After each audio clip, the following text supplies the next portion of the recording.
Uncle craft ఎంత? పిల్లలకు 100, పెద్దలకు 130. సరే చేయండి. కూర్చో.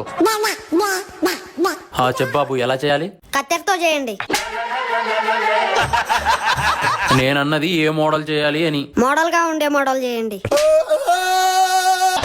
ఏ ఊరు బాబు మంది? మా ఊరే. అదే ఎక్కడా అంటున్నా. మా మండలంలో. అదెక్కడా? మా జిల్లాలో. ఇంతకీ నువ్వు ఏ నక్షత్రంలో పుట్టావు బాబు? అయ్యో అంకుల్, నేను పుట్టింది భద్రాచలం హాస్పిటల్లో. అవునరా, నువ్వు పెద్దయ్యాక ఏమవుదాం అనుకుంటున్నావు? ముసలోన్ అవుదాం అనుకుంటున్నా. ఏరా, నీది ఆంధ్రానా తెలంగాణనా? రెండు నావే అంకుల్. అబ్బా. అవును అంకుల్, నాన్నది ఆంధ్ర, అమ్మ తెలంగాణ. ఓహో. మర్చిపోయి అంకుల్, క్రాప్ అయిన తర్వాత గడ్డం కూడా చేయండి. అంకుల్ త్వరగా రండి అంకుల్, టైం అయిపోతుంది.